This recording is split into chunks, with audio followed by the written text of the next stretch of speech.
Salam sejahtera pemirsa yang berbahagia, selamat datang kembali di diskusi Sekolah Sabat yang dipersembahkan oleh Uni Indonesia Kawasan Barat dari Gereja Masih Advent hari ke-7.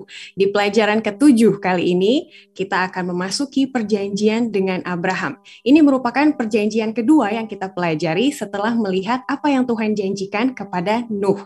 Ada perbedaannya, ada persamaannya, dan itu yang akan kita bahas pada episode kali ini. Tapi satu hal yang mau ditekankan oleh penulis Sekolah Sabat adalah bahwa kedua perjanjian ini Tuhan tujukan bukan hanya untuk Nuh secara spesifik ataupun Abraham secara spesifik, tetapi secara universal, termasuk kita pada zaman ini. Jadi apa yang bisa kita pelajari, apa yang menjadi pengharapan, dan juga apa yang menjadi aplikasinya dalam kehidupan kita saat ini. Untuk mendiskusikan Sekolah Sabat kali ini, kita kehadiran dua narasumber yang sudah tidak asing lagi. Yang pertama adalah Direktur Komunikasi Uni Indonesia Kawasan Barat, Pendeta Sony Situmorang, dan juga Direktur Komunikasi Wilayah Kalimantan Barat, Pendeta Lucky Tinenti. Shalom Pendeta. Shalom. Shalom. Senang sekali bisa hadir kali ini. Kita akan sama-sama belajar mengenai Abraham. Untuk itu saya mau bacakan dulu ayat intinya dalam Kejadian 15 ayat 2. Abraham menjawab, "Ya Tuhan Allah, apakah yang Engkau berikan kepadaku? Karena aku akan meninggal dengan tidak mempunyai anak, dan yang akan mewarisi rumahku ialah Eliezer, orang Damsyik itu." Untuk memulai diskusi kita, bolehkah saya minta kesediaan Pendeta Lucky untuk buka kita dalam doa? Terima kasih Pendeta. Mari kita tunduk kepala, kita berdoa saja. Bapa di sorga, terima kasih Tuhan. Oleh karena Tuhan menginginkan kami untuk menyampaikan pekabaran firman Tuhan. Secara khusus, pada saat ini kami akan mendiskusikan pelajaran Sekolah Sabat.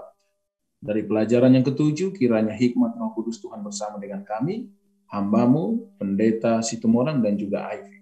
Biarlah firman Tuhan ini akan menjadi berkat bagi siapapun yang mendengarkan untuk membawa kami lebih setia kepada Tuhan, bahkan beriman kepada Tuhan. Ini doa kami Tuhan. Kami serahkan waktu yang indah ini ke dalam tangan-Mu. Di dalam nama Yesus kami berdoa. Amin. Amin. Para pemirsa sekalian, kami harapkan akan menyaksikan pelajaran kali ini sampai pada akhir, karena di akhir kami akan menjawab dua pertanyaan yang sudah masuk di kolom komen YouTube kami. Jadi saksikan sampai akhir. Kita balik ke topik perjanjian dengan Abraham, kita akan melihat bahwa kehidupan Abraham itu mirip-mirip juga dengan kita. Ada sukanya, ada dukanya, ada ketawanya, ada ketakutannya, seperti itu ya. Jadi untuk memulai, saya ingin ice breaking dulu biar panas kepada para Bapak Pendeta sekalian. Pernah tidak diberikan jawaban doa yang membuat Bapak Pendeta ketawa juga? Ini Tuhan ada aja nih jawabannya gitu ya. Seperti kalau kita mengingat perjanjian Tuhan dengan Sarah dan juga Abraham bahwa mereka akan diberikan seorang anak di usia yang tua. Dari pengalaman Bapak Pendeta sendiri, pernah tidak ketawa dengan jawaban doa yang Tuhan berikan kepada Bapak Pendeta? Saya boleh mulai dari Pendeta Lucky terlebih dahulu. Baik, terima kasih Ivy. Memang luar biasa jawaban Tuhan untuk hidup kita ya. Jawaban yang lucu atau tertawa buat saya adalah pernah, dan saya sedang alami saat ini, bahwa sebagaimana Abraham menantikan anak, saya juga menantikan anak untuk menghiasi rumah tangga saya. Saya sudah pernah putus asa, bahkan berharap, sudahlah, saya tidak berharap banyak kalau memang Tuhan tidak memberikan kepada saya. Tetapi di usia saya yang sudah masuk 40, ya, dan saya tidak berharap lagi, Tuhan berikan kepada saya. Dan ya puji Tuhan, sekarang istri saya lagi mengandung dan rencana bulan 7 akan melahirkan. Ini satu hal yang menurut saya ya luar biasa menurut saya secara pribadi, dan Tuhan berikan itu pada saya di tengah situasi di mana saya tidak mengharapkan lagi hal itu, tapi Tuhan berikan. Terima kasih. Amin. Kelihatan Pendeta dari sumringahnya betapa senang menantikan jawaban doa ini. Semoga lancar-lancar sampai akhirnya Pendeta ya. Lalu dari Pendeta Sony, bagaimana Pendeta? Ada tidak jawaban yang bikin Pendeta bingung, begini ya cara Tuhan ternyata kerjanya gitu? Tadi sebenarnya saya mau jawab seperti yang Pastor Lucky jawab, ya, tapi nggak apa-apa lah, walaupun sama ya Pastor Lucky ya. Ya. Jadi 2006 kami menikah, baru dapat Emily 2011. Jadi kalau Ishak diberikan nama si tertawa dalam bahasa Ibraninya, ya kan? Maka kami pun merasakan hal yang sama. Bahkan begini mungkin, jadi para pemirsa, jangan pernah menyerah karena Tuhan katakan rancanganku bukan rancanganmu. Kadang-kadang beyond our imagination, di luar nalar kemampuan kita. Kalau orang Batak Ivy, ya mungkin sama lah seperti yang lain. Jadi anak atau keturunan merupakan salah satu lambang, bukan lambang kalau kekayaan oke normal mereka. Tapi satu lambang yang memang setiap orang punya, walaupun perempuan ya. Yeah. Kami harus menunggu 5 tahun baru dapat seorang anak. Dan saya katakan, terpujilah nama Tuhan. Nanti kalau saya ceritakan panjang lagi, tapi intinya Tuhan akan memberikan apa yang kita butuhkan pada waktu yang tepat. Terima kasih. Amin. Jadi intinya kisah Abraham bukan kisah fiktif belaka gitu ya. Sampai sekarang pun orang-orang bisa relate, bisa berkenaan dengan kisah tersebut. Baiklah, terima kasih Bapak Pendeta sekalian sudah mengawali diskusi ini dengan kesaksian gitu ya, walaupun tidak direncanakan seperti itu. Kita masuk ke hari Minggu dengan judul Iman Abraham. Nah, Pendeta Lucky, dari minggu lalu sebenarnya kita sudah lihat asal-usul Abraham dan melihat bagaimana Tuhan membawa Abraham ke Mesir, bertemu dengan Melkisedek, bertemu dengan Lot yang penuh dengan masalah. Itu sebenarnya untuk menumbuhkan iman Abraham gitu ya. Tapi kali ini kita akan diperlihatkan dengan iman Abraham yang lain lagi melalui kisah-kisah hidupnya, terutama dalam penantian anak. Apa yang mau kita lihat di sini, Pendeta? Apa yang bisa kita pelajari tentang iman Abraham? Baik, terima kasih Ivy. Kita melihat perjalanan penantian Abraham untuk seorang putra yang dijanjikan oleh karena Allah menjanjikan dia bahwa dia akan memperoleh keturunan, bahkan keturunan itu banyak seperti bintang. Ini menjadi satu penantian bagi Abraham bahwa ini akan terjadi dalam hidupnya. Tetapi kalau kita melihat bagaimana berjalannya waktu di saat dijanjikan itu kepada Abraham tidak diberikan putra atau seorang anak untuk membuktikan hal tersebut. Ya, mungkin sebagai manusia, saya mungkin sebagai sama seperti Abraham, mungkin saya akan, apa sih sebenarnya maksud Tuhan? Kok Tuhan janjikan tapi tidak diberikan? Nah, inilah yang menimbulkan satu kehidupan, mungkin masalah dalam pergumulan Abraham, yang harus membutuhkan iman bahwa janji Tuhan itu pasti ditepati.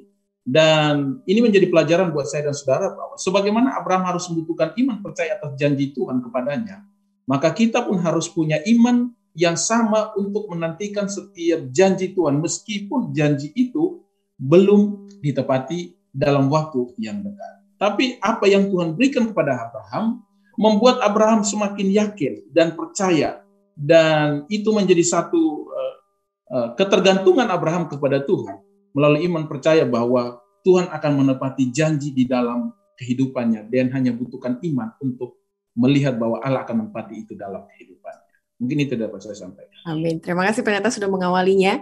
Dan di pelajaran hari Minggu ada satu kalimat yang mengatakan iman itu tidak bisa diusahakan gitu ya, karena jawabannya tidak berada di dalam kita. Jadi walaupun Abraham baik, Abraham beriman kepada Tuhan, maksudnya percaya melakukan kehendaknya, tapi bukan karena itu Tuhan memberikan anak kepada Abraham. Apa maksudnya Pendeta? Bahwa kita tidak bisa berusaha untuk mendapatkan keselamatan. Pendeta Sony, silakan. Baik, terima kasih. Dalam bahasa Ibrani, iman itu ditulis numa. Dalam bahasa Yunani itu pistis atau pisteo. Jadi arti itu iman yang dihidupkan. Jadi benar apa yang kata Ivy tadi atau penulis Sekolah Sabat Jacques katakan, itu tidak bisa diusahakan, direkayasa atau dibuat. Lain hal dengan apa? Kita punya logika yang menghasilkan suatu karya. Kenapa? Karena iman merupakan hubungan personal kita, hubungan pribadi kita dengan pribadi yang kita percaya itu siapa? Tuhan kita Yesus Kristus. Lalu bagaimana dengan keselamatan di sini? Benar, kita tidak bisa berusaha untuk mendapatkan keselamatan, karena keselamatan itu datang dari Tuhan. Namun dalam konteks ini, kenapa sampai penulis pelajaran Jacques mengusahakan itu? Karena dalam budaya atau agama orang Mesir kuno, maka sama seperti mungkin ada di beberapa agama di dunia ini, penghakiman dievaluasi berdasarkan apa? Perhitungan perbuatan baik atau kebenaran dan jahat, ditimbang seperti itu. Bah, itulah yang mereka lihat pada zaman itu. Bahkan kalau saudara melihat paragraf kedua, maka dengan jelas ada tertulis nama Dewi Ma'at yang mewakili kebenaran ilahi. Artinya apa? Dalam konteks Mesir. Nah, demikian juga dengan Abraham. Dalam konteks Abraham, seperti tadi sudah diterangkan, Abraham hanya punya apa? Iman. Once dia percaya, dia katakan percaya. Karena apa? Kalau para pemirsa di rumah ada waktu, jangan hanya baca sekolah sahabat, setelah baca juga apa referensinya. Kejadian 15, 16, artinya ada background atau latar belakang kenapa Tuhan berjanji, kenapa ada mempercayainya. Setelah apa? Bersamaan mereka. Saya ingin katakan waktu masih di kampus atau waktu masih muda kita pacaran, ya, kita pacaran. Mungkin orang muda juga mengalaminya di sini atau orang-orang tua. Nah, ketika masih bulan pertama masih kemunafikan terlihat, tapi seiring berjalannya waktu 2 tahun, 3 tahun, maka kita punya trust. Saya katakan itu mirip dengan iman juga. Iman jauh lebih apa? Lebih kuat dibandingkan sebelumnya. Jadi keselamatan tidak bisa diusahakan. Namun yang boleh tunjukkan apa? Iman atau pneuma, pistis atau pisteo yang artinya apa? Iman yang dihidupkan. Terima kasih. Amin. Terima kasih Pendeta sudah melengkapi. Dan karena Pendeta Sori tadi sudah menyebutkan mengenai pentingnya membaca background atau latar belakang dari kisah di Kejadian 15, ada juga konsep-konsep mengenai upacara pengorbanan. Nah, ini saya mau nanyakan kepada Pendeta Lukia. Tuhan juga mengajarkan Abraham mengenai iman melalui upacara pengorbanan, karena nanti ada maknanya mengenai perbudakan Israel akan dibebaskan gitu ya. Ini implikasinya luas sekali. Ada batas-batas tanah perjanjian, ada juga keselamatan akhir zaman. Pendeta Luki boleh bantu kita untuk mengerti apa maksud Tuhan dalam melibatkan konsep-konsep yang banyak ini untuk mengajarkan Abraham mengenai iman. Baik, terima kasih Ivy. Kalau kita melihat dalam Kejadian pasal 15, bagaimana Tuhan meyakinkan Abraham bahwa dia akan menepati janjinya kepada Abraham adalah Allah memberikan mengajak Abraham untuk melihat pemenuhan janji itu melalui korban yang Allah arahkan kepada dia untuk lakukan. Allah menyuruh dia untuk mengambil dalam Kejadian pasal 15 ayat 7, 8, 9, 10 dan sampai 11. Allah menyuruh dia untuk mengambil korban bakaran.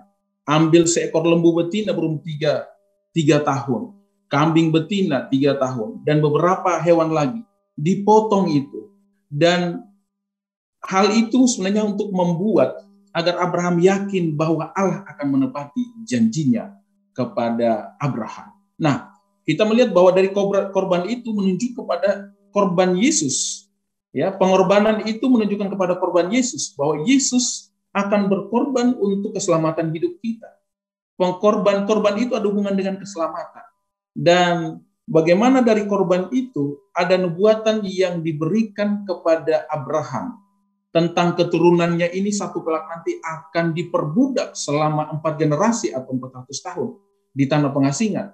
Dan bagaimana korban itu dihinggapi oleh burung-burung buas. Dan akhirnya ada api yang lewat dari korban itu menunjukkan bahwa Allah akan memulihkan, mengembalikan keturunannya kepada tanah yang dijanjikan.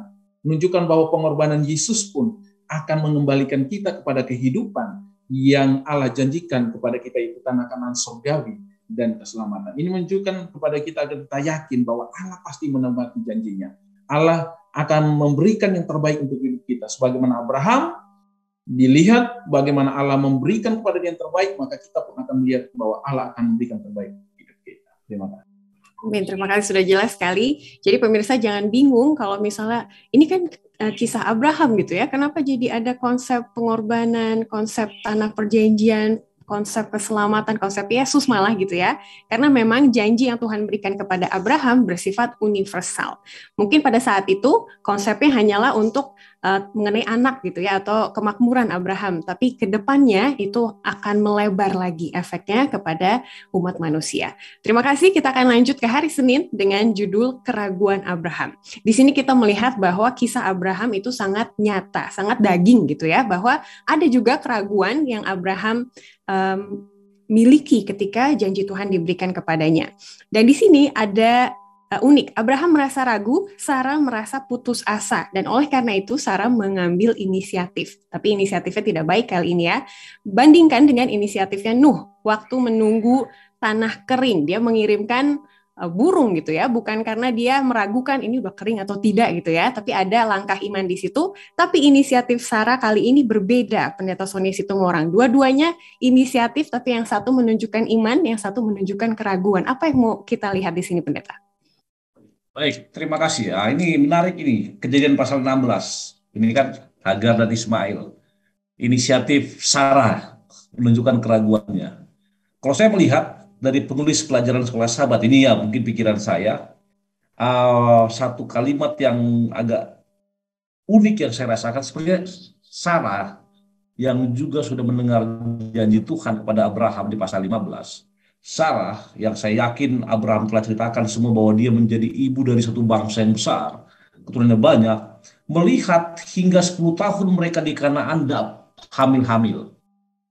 Bahkan kalau saudara tahu nanti, wah, Sarah sudah menopause katanya di situ ya. Sehingga saya lihat begini, dia seolah-olah ingin mengambil peran Tuhan di sini. Jadi mengambil alih peran Tuhan.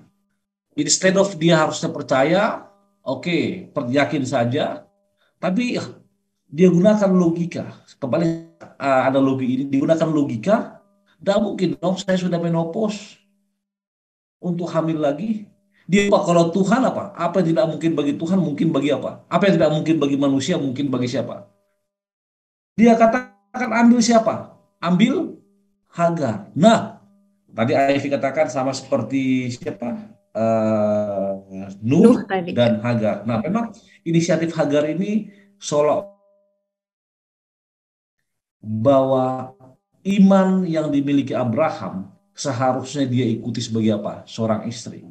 Tapi alih-alih mengikuti apa dia buat? Dia suruh menikahi apa? Hagar.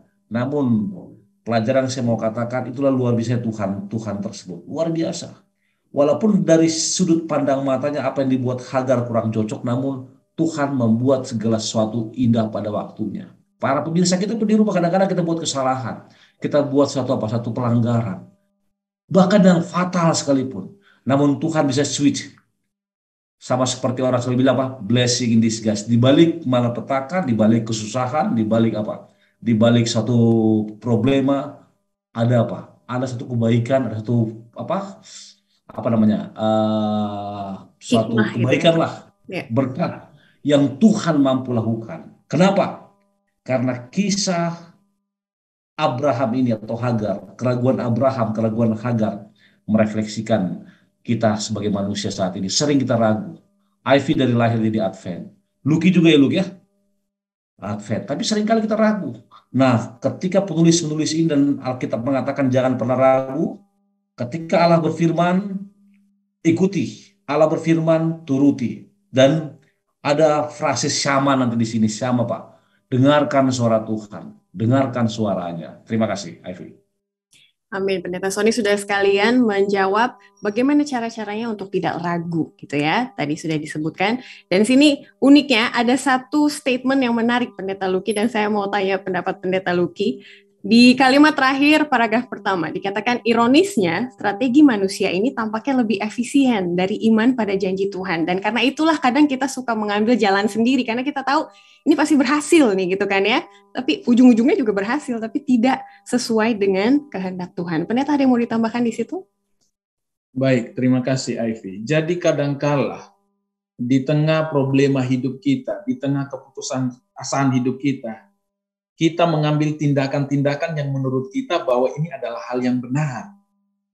Berdasarkan apa yang dijanjikan kepada kita. Apa yang dilakukan Abraham, seolah-olah dia melakukan hal itu untuk menepati janji Tuhan kepadanya, padahal sebenarnya itu tidak sesuai dengan apa yang Tuhan inginkan bagi dia. Jadi inilah problema hidup kita sebagai manusia. Di tengah problema masalah, pekerjaan, atau apa yang kita hadapi, kadang-kala kita selalu gegabah mengambil keputusan. Seolah-olah keputusan kita benar. Padahal sebenarnya tadi Pendeta Setumorang katakan, kita harus menunggu setiap perkataan Tuhan, setiap tindakan Tuhan. Bahkan kita harus lebih bersabar untuk melihat bahwa Tuhan akan melakukan terbaik bagi kita di tengah hidup kita yang sedang menantikan berkat Tuhan di akhir zaman maupun di mana saja kita berada. Terima kasih. Amin. Itu sudah menjawab pertanyaan kedua di hari Jumat ya. Pelajaran apakah yang harus kita pelajari dan tidak pelajari dari teladan Abraham. Dan juga pemirsa, kita diingatkan di hari Senin bahwa ketika kita memutuskan sesuatu, pastikan bahwa Tuhan ada pada seluruh rangkaian tindakan itu. Karena Sarai berbicara tentang Tuhan, tetapi tidak pernah berbicara kepada Tuhan. Jadi tidak diserahkan dulu melalui doa. Begitu menurut penulis Sekolah Sabat. Kita lanjut ke hari Selasa dengan judul Tanda Perjanjian Abraham. Kita akan mencoba menjawab pertanyaan pertama di hari Jumat. Apa sajakah poin yang sama dan berbeda dari antara tanda perjanjian pelangi dan tanda perjanjian sunat? Pendeta Sony Situmorang boleh bawa kita ke situ? Baik.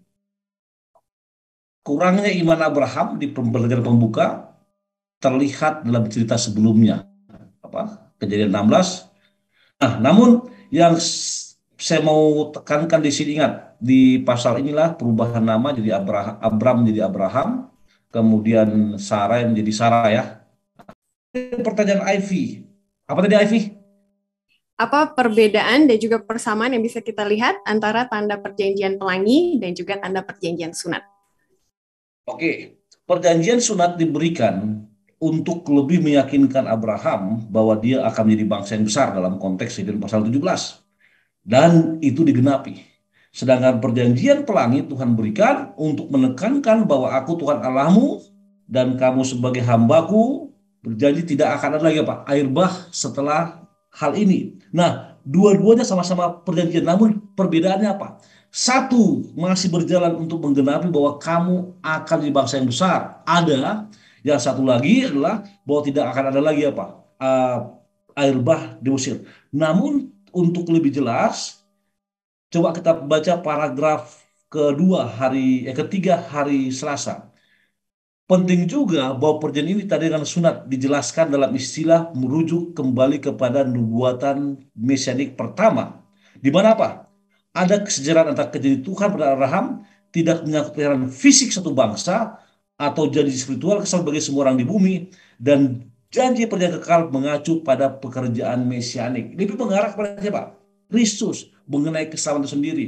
Intinya ketika Abraham disunat, coba saya ingin tanya dulu, sunat itu kenapa? Sunat itulah yang dulu menandai, kalau saudara baca, setiap orang Israel yang lahir umur 8 hari harus disunat. Itu merupakan suatu bukti iman dalam konteks Sekolah Sabat, ya, bukti iman bahwa kita mengikuti apa yang Tuhan lakukan. Dan hingga saat ini iman juga nantinya yang mengarahkan kita untuk menggenapi janji mesianik. Jadi Pak, janji kasih karunia, janji keselamatan tersebut melalui iman yang kita dapatkan. Itu mungkin saya, silakan ditambahkan.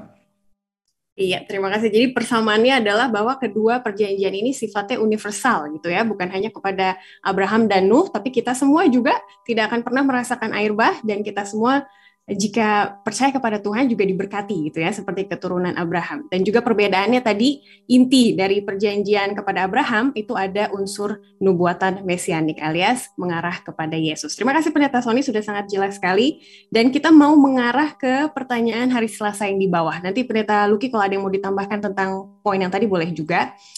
Bagaimanakah kita bisa belajar untuk terus percaya, bahkan ketika kadang-kadang kita bergumul dengan kepercayaan itu? Mengapakah penting agar kita tidak menyerah meski kadangkala muncul keraguan? Kayak misalnya perjanjian pelangi dan juga sunat kan itu perlu waktu yang panjang gitu ya, Pendeta, untuk melihat penggenapannya. Ada tidak tips-tips supaya kita bisa fokus terus, tidak ragu-ragu? Baik, terima kasih Ivy. Jadi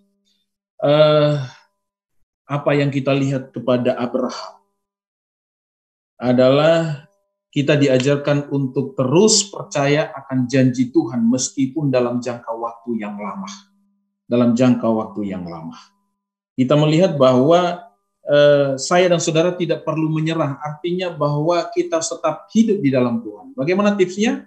Mari kita tetap mempelajari apa yang Tuhan ingin kita lakukan. Firman Tuhan adalah salah satu pedoman hidup kita untuk menguatkan iman dan kepercayaan kita bahwa Tuhan pasti menepati janji kita. Ingat, janji kedatangan Yesus itu bukan hari ini saja, tapi sudah dari dulu didengungkan. Dari saya dan saudara masih kecil, bahkan dari orang tua kita masih kecil, Yesus sudah segera datang. Tapi sampai hari ini, kedatangan itu belum kunjung datang. Apa yang kita butuhkan? Mari kita tetapkan hati kita kepada janji tersebut. Bahwa kapanpun Yesus pasti datang. Nah, tanda sunat ini adalah bagaimana saya dan saudara melihat penumpahan darah atau pengorbanan. Ini salah satu bukti daripada sunat tersebut. Nah, sunat untuk hari ini tidak lagi oleh karena Yesus ini sudah mati, jadi korban, menumpahkan darahnya. Dan saya dan saudara hanya membutuhkan sunat hati. Sunat hati dan pikiran bagaimana kita memperbarui hidup kita, agar kita menjadi orang-orang yang siap untuk kedatangannya. Apa yang mau kita lihat? Mari kita melihat jaminan hidup kekal yang Tuhan janjikan untuk kita. Jaminan itu hanya bisa kita dapatkan kalau kita tidak menyerah. Kita tetap setia di tengah-tengah kehidupan yang mungkin saja meragukan kita. Ya, kita lihat banyak orang yang mungkin meninggalkan gereja hari ini karena mereka ragu, apakah betul Tuhan akan datang? Oh tidak, kita tetap setia. Karena Yesus sudah menjanjikan keselamatan. Sebagaimana Abraham setia menunggu keturunannya, marilah kita setia untuk menunggu bahwa Yesus akan datang menjemput kita. Amin. Dan bagi para pemirsa sekalian, silakan dilanjutkan diskusinya di diskusi Sekolah Sahabat masing-masing untuk mencoba mengkaji apa janji Tuhan yang sedang kita tunggu dan apa yang bisa kita lakukan untuk sama-sama kuat dalam iman sampai penggenapan itu terjadi. Kita akan lanjut ke hari Rabu dengan judul Anak Perjanjian. Di sini unik, kita semua tahu cerita bagaimana Abram dan Sarah ya tertawa karena dikatakan bahwa tahun depan, di hari ini akan ada seorang anak. Tapi yang mau ditekankan di hari Rabu adalah kisah sebelumnya. Sebelum janji itu disebutkan, ada 3 orang tamu yang datang ke rumah Abraham dan Tuhan mau perlihatkan di sini gitu ya, bagaimana keramah tamahan Abraham itu harus kita pelajari juga. Pendeta Sony Situmorang boleh bawa kita ke situ. Ada orang beranggapan bahwa karena Abraham baik kepada orang lain, makanya Tuhan mau memberikan anak kepada dia. Padahal tadi kita sudah pelajari ya, bahwa tidak ada yang kita lakukan yang layak untuk mendapatkan janji tersebut. Silakan pendeta. Baik, terima kasih Ivy. Kembali ke Kejadian pasal 17. Semua keturunan Abraham disunat. Semuanya keturunan Abraham disunat. Namun dalam konteks ini, penulis Alkitab Musa menggunakan kalimat orang asing. Dan demikian juga di buku Ibrani ada kalimat orang asing. Walaupun sekolah sahabat mengatakan Abraham tidak tahu jelas siapa orang asing ini. Namun kata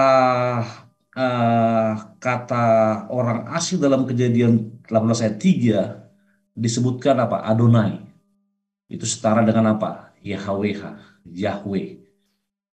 Dan saya ingin katakan juga pada para pemirsa, ini menunjukkan iman Abraham, karena di tempat di mana mereka berada, di Kanaan, setelah pindah dari Ur Kasdim, pada tahun yang ke-10, kalau saya tidak salah itu, sangat jarang tamu. Sehingga ketika dia melihat ada orang asing di sana, dia bukan menunggu, dia dapati, dia jumpai, walaupun dia sudah berumur 90 tahun. Dan dia katakan apa? Adonai, Tuhanku. Nah, lagi-lagi inilah iman yang apa? Iman yang ditujukan oleh siapa? Oleh Abraham. Bahkan kalau saudara baca paragraf kedua, ketiga, keempat, dia menyiapkan makanan dan inilah pertama kali dikenal di Alkitab apa? Roh keramah tamahan, the gift of hospitality ya, apa? Roh keramah tamahan. Nah, pertanyaan tadi, Abraham dikenal sebagai orang yang ramah tamah dan juga rasa hormat kepada orang asing. Apa yang kita dapatkan dari sini? Tadi Ivy sudah katakan ini adegan sebelum apa? Pelahirnya seorang anak yang diberi nama si tertawa dalam bahasa apa? Ibrani Ishak ya. Itu artinya apa? Anak yang memberikan apa? Laughing di keluarga, tertawa. Itu artinya kesukaan dari keluarga. Nah, roh keramah tamahan yang ditunjukkan di sini apa? Menunjukkan bahwa inilah apa? Inilah identitas kita. Saya akan baca di sini, coba. Perilaku Abraham terhadap orang asing surgawi akan menjadi model keramahan yang menginspirasi dan menyampaikan filosofi keramahan Bahkan dikatakan paragraf keempat ya, menunjukkan rasa hormat terhadap orang asing, dan Alkitab menekankan itu adalah tugas kita, bukan karena agama, tapi itulah yang Tuhan anjurkan sendiri. Itu dari saya, mungkin bisa ditambahkan. Silakan. Yes, thank you Pendeta. Ada satu pernyataan menarik di bawah, dikatakan Tuhan lebih diidentifikasikan dengan orang asing yang lapar dan membutuhkan daripada orang yang dermawan yang menerima mereka. Kita tahu Allah suka memberi, tapi di dalam hal ini Tuhan itu lebih pas diidentifikasikan dengan orang asing tersebut. Ini maksudnya apa, Pendeta Lucky? Dan juga mungkin pelajarannya adalah kalau kita mendapatkan satu nasihat dari orang Kristen misalnya atau saudara, itu lebih bisa kita dengarkan gitu ya. Tapi kalau ada nasihat datang dari orang asing yang tidak kita kenal, biasanya kita nggak mau dengar terlebih dahulu. Tapi pelajaran ini mengatakan dengan iman, itu bisa saja pesan dari Tuhan juga gitu ya, seperti yang Abraham dengarkan. Silakan Pendeta Lucky, boleh ditambahkan. Baik Pak Ivy, terima kasih. Para pemirsa yang dikasih oleh Tuhan. Yesus meninggalkan sorga untuk memberikan keselamatan untuk kita. Dia dianggap seperti orang asing di dunia ini. Saya dan Sarah bisa lihat bahwa rumah pun dia tidak punya. Bahkan bantalnya pun dia tidak punya untuk meletakkan kepala. Menunjukkan bahwa Yesus adalah seperti orang asing yang lapar untuk memberikan kepada kita keselamatan. Dia datang ke dunia ini untuk memberikan kepada kita satu hal yang membahagiakan. Dia tidak tinggal di tempat yang mewah, bahkan dia punya rumah mewah, dia tinggalkan itu untuk kita. Jadi ini menunjukkan bagaimana saya dan saudara punya hal yang istimewa yang mau dijangkau oleh Yesus melalui keselamatan. Sehingga Yesus dia rela untuk menjadi hal yang biasa di dunia ini.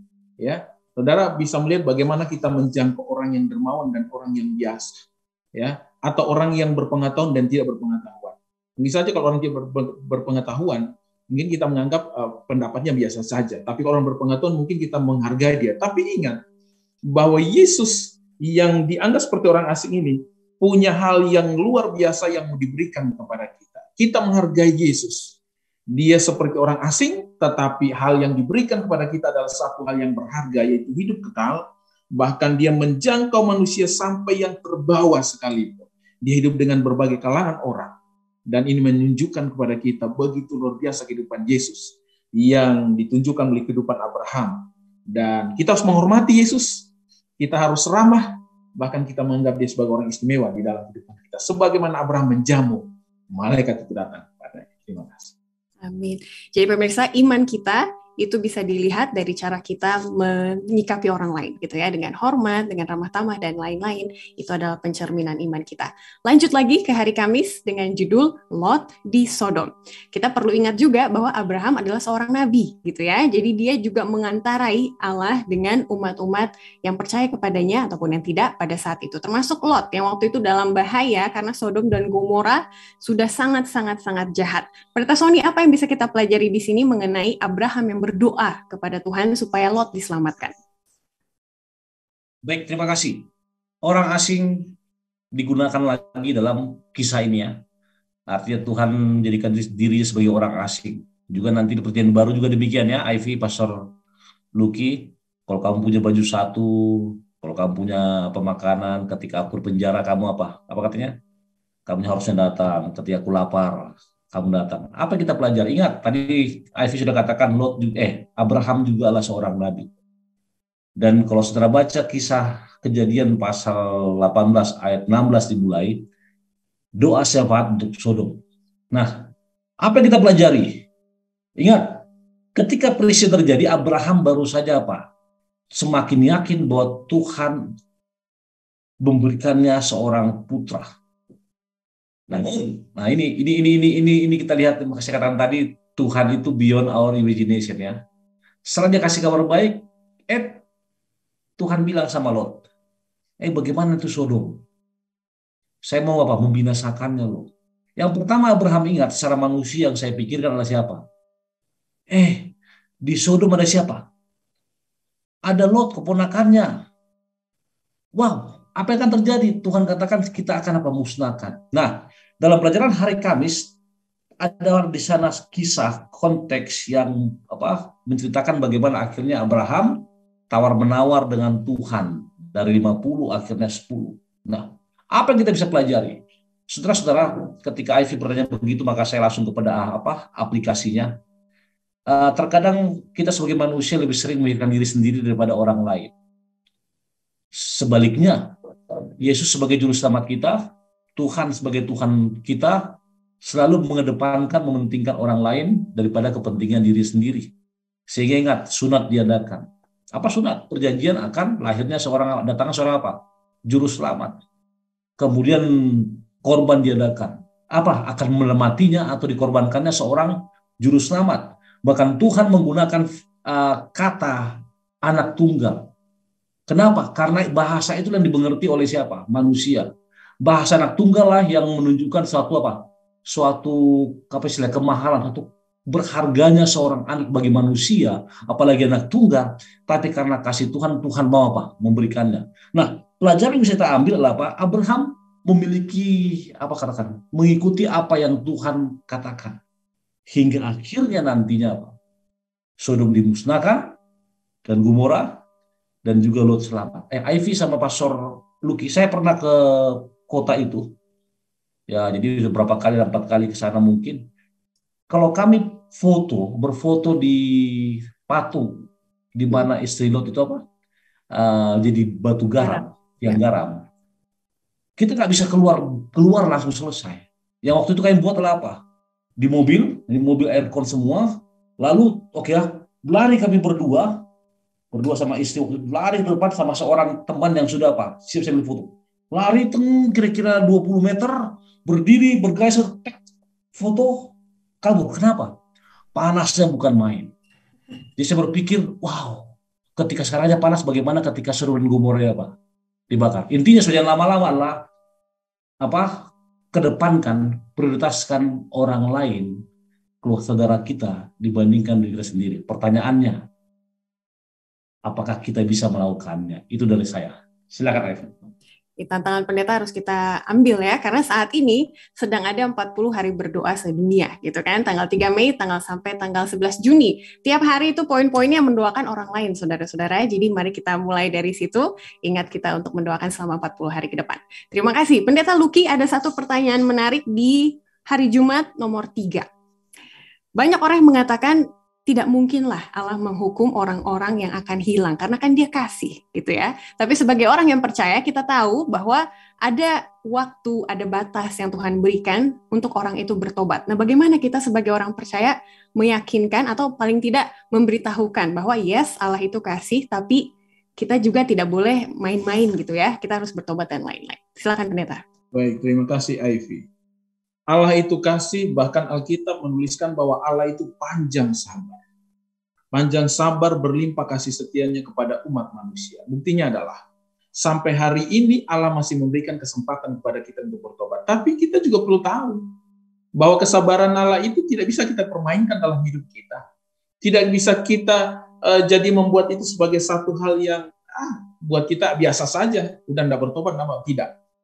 Kesabaran Allah hanyalah memberikan kesempatan kepada kita untuk segera bertobat. Jika kita tidak bertobat, Allah sudah siapkan satu waktu di mana Allah akan menghukum semua umat Tuhan, baik akar-akar dosa, untuk tidak ada untuk selamanya. Nah, kesempatan untuk kita hari ini adalah, jika kita masih diberikan kesempatan, mari kita bertobat.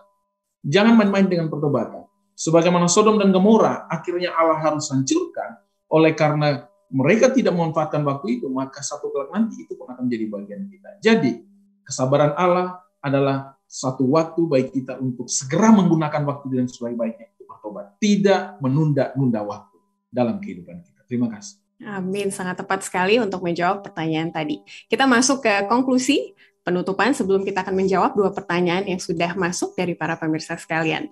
Konklusinya adalah pertanyaan saya seperti ini. Jadi, bagi kita yang sedang menunggu janji Tuhan, apapun itu gitu ya, bisa jadi seperti Pendeta Lucky menunggu kehadiran seorang anak, ataupun menunggu kedatangan Tuhan yang kedua kali, menunggu kapan adil ya hidup ini, saya sudah melakukan yang terbaik gitu ya, tapi tidak pernah di bagian yang beruntung gitu kata orang. Apa yang menjadi pesan semangat dari kisah Abraham selama minggu ini yang kita pelajari? Saya boleh mulai dari Pendeta Sony Situmorang? Baik, Abraham merupakan refleksi atau pantulan daripada kehidupan kita sekarang ini. Ketika Abraham beriman, maka dia akan boleh dapat melihat bagaimana Tuhan senantiasa bersamanya. Ketika dia ragu pun, dia bisa melihat Tuhan senantiasa bersamanya. Pesan yang kita dapat dari kisah ini adalah, saya selalu katakan, kedepankan imanmu dibandingkan logikamu. Dalam konteks kita percaya kepada Tuhan kita. Kenapa? Karena iman itu boleh jadi abstrak, tapi buktinya bisa kita lihat dalam kehidupan kita, dan dengan bagaimana cara kita berorang lain, dan menghidupkan roh keramah-tamahan seperti yang dihidupkan oleh Abraham. Terima kasih. Amin. Jadi tetap berbuat baik walaupun kita juga sedang menunggu janji Tuhan untuk nyata dalam kehidupan kita. Amin. Pendeta Luki, silakan untuk semangatnya bagi kita. Baik, terima kasih Ivy. Hal yang sama yang mungkin saya mau sampaikan sebagaimana Pendeta Studi Situmorang katakan. Abraham berjuang dalam keraguan-raguan, bahkan dia mau menunjukkan imannya meskipun kadang-kala dia lemah. Menunjukkan kepada kita, memberikan gambaran bahwa saya dan saudara sama seperti Abraham. Kita sedang menantikan kedatangan Yesus, menantikan hidup yang kekal, tapi di tengah problema hidup ini, saya dan saudara harus lebih yakin dan percaya bahwa janji keselamatan itu akan ditepati dalam hidup kita sebagaimana Abraham. Yang kita butuhkan adalah, mari kita serahkan hidup kita kepada Tuhan. Mari kita serahkan hati kita, belajar untuk terus percaya dan bergantung sepenuhnya kepada Tuhan, agar Tuhan terus membuktikan kasih-Nya, berkat-Nya, hidupnya untuk masing-masing kita. Terima kasih. Amin. Sesaat lagi kita akan berdoa bagi para pemirsa sekalian, tapi kita akan terlebih dahulu menjawab 2 pertanyaan yang sudah masuk, yang akan dijawab masing-masing oleh Pendeta Sony dan Pendeta Luki pada hari ini. Yang pertama datang dari akun Zakaria Essen, menanyakan pelajaran ke-6 asal-usul Abraham. Apakah konsep perpuluhan berdasarkan segala sesuatu yang ada pada kita adalah milik Allah, dan kemudian Allah meminta kita untuk mengembalikan kepadanya 1/10 atau 10% minimal. Ini menanyakan kebenaran konsep ini ya. Pendeta Sony Situmorang, boleh tolong konfirmasi? Baik, apakah konsep persepuluhan berdasarkan sesuatu adalah milik Allah? Apakah Tuhan minta kita boleh 1/10? Ya, benar. Terus terang benar. Kenapa? Kalau kita merujuk kepada pelajaran kita pada 2 pekan lalu, ingat pertama-tama kita harus mengetahui bahwa persepuluhan itu diberikan kepada siapa? Ada pada Israel kepada orang Lewi, dan persepuluhan itu terus berlanjut hingga Perjanjian Baru. Saudara bisa lihat bagaimana Yesus memberikan kecaman tentang kepada orang Farisi dalam Matius 23 ayat 23, Lukas 11 ayat 22, Lukas 14 ayat 12, dan banyak lagi yang lainnya. Ketika pertanyaannya apakah Tuhan meminta kita untuk memberi 1/10? Oke. Saya ingin tegaskan bahwa Tuhan bukanlah peminta-minta, tapi Tuhanlah yang punya langit, bumi, dan segala isinya. Dan semua yang ada pada kita hanya dipercayakan, dan kita bertindak sebagai penata layan. Untuk itulah, ketika Tuhan memerintahkan untuk mengembalikan 1/10 sebagai bukti kasih kita, maka tidak ada diskusi, tidak ada pertanyaan. Yang perlu kita lakukan, sahabat kita pada minggu ini juga mengenai Abraham, show your faith, tunjukkan imanmu dengan mengembalikan 1/10 dari berkat-berkat yang Tuhan berikan kepadamu. Saya suka menggunakan kata berkat-berkat daripada menggunakan gajimu, menggunakan ini bonusmu. Enggak, 1/10 dari apa yang kau rasakan berkat Tuhan limpahkan atas dirimu, atas keluargamu, dan seisi rumahmu. Terima kasih. Amin. Terima kasih. Semoga sudah menjawab tepat seperti yang dipertanyakan. Berikutnya, pertanyaan datang dari akun Zainal T. Dari pelajaran ke-5, semua bangsa dan Babel. Ini pertanyaannya panjang, tapi kalau boleh saya persingkat adalah, dulu bahasa menjadi satu hal yang mempersatukan orang dan juga yang membuat orang-orang bisa menjadi sama seperti Tuhan sendiri, gitu ya. Kira-kira zaman ini ada tidak hal-hal yang memiliki tema kesatuan, tapi bisa juga digunakan untuk menjadi seperti Tuhan, dan apa yang bisa kita pelajari untuk senantiasa belajar setia kepada Tuhan? Silakan Pendeta Luki. Baik, terima kasih Ivy. Bagi yang bertanya, memang betul bahwa pada zaman Babel, bahasa mempersatukan mereka sehingga mereka membangun satu menara hampir ke langit, dan mereka berpikir bahwa mereka harus ke surga lewat situ. Nah, untuk zaman kita sekarang ini, setelah kita terserak kemana-mana, kita hidup dalam berbagai suku, berbagai macam pandangan, berbagai macam agama, apa yang bisa mempersatukan kita? Apakah masih bisa bersatu? Memang banyak orang sedang berusaha bagaimana mempersatukan ini. Bahkan petinggi agama mungkin berencana untuk mempersatukan semua umat-umat Tuhan. Nah, yang saya mau sampaikan kepada kita, memang betul satu kelangki kita akan bersatu. Satu dalam apa? Dalam firman Tuhan, Kisah Para Rasul 4 ayat 12 dikatakan, dan keselamatan tidak ada dalam siapapun juga selain dalam Dia. Sebab di bawah kolong langit ini tidak ada nama lain yang diberikan kepada manusia yang olehnya kita dapat diselamatkan. Kita akan kembali dipersatukan. Tetapi kita akan dipersatukan bukan dengan hal dunia, tetapi kita akan dipersatukan oleh satu oknum dalam nama Yesus. Yesuslah yang akan mempersatukan kita, mengumpulkan kembali kita pada satu wadah keselamatan dan satu tempat, yaitu di surga. Siapapun kita, apa yang sedang kita kerjakan, apapun usaha kita, apa buah pemikiran kita, ingat bahwa Yesus rindu kematiannya akan mempersatukan dunia ini, mempersatukan seluruh umat Tuhan, mempersatukan semua golongan dari ujung-ujung bumi untuk tiba dalam satu tempat, yaitu surga, dan mendapatkan keselamatan. Inilah mungkin hal yang menjadi buah pemikiran tentang kesatuan. Mungkin nanti ada pemikiran yang lain, kiranya itu menjadi berkat buat kita tentang hal kesatuan di akhir zaman. Terima kasih. Terima kasih Pendeta dan juga Zainal T yang sudah menanyakan pertanyaannya. Di akhir dari episode kita kali ini, saya akan minta tolong kesediaan Pendeta Sony Situmorang untuk mendoakan para pemirsa sekalian. Bapa Semawi, terima kasih Tuhan karena berkat-Mu, terima kasih karena rahmat-Mu, terima kasih karena pengasihan Engkau telah berkati hamba-Mu, Pastor Luki, Ivy, dan juga Daniel dan layar dalam memproduksi video Sekolah Sahabat ini. Berkati para pemirsa yang menyaksikannya, berkati mereka dalam bekerja jasmani, pikirani, berkat dalam pekerjaan tangan, dan juga keluarga mereka, khususnya kerohanian mereka. Biarlah firman Tuhan dalam Sekolah Sahabat ini berkat bagi kami semua. Terima kasih Tuhan karena kami percaya, kami imani Engkau mendengar doa kami yang sederhana ini. Dalam Yesus kami berdoa. Amin. Amin. Terima kasih Pendeta Sony dan juga Pendeta Luki untuk pelayanannya hari ini. Terima kasih Pendeta semua.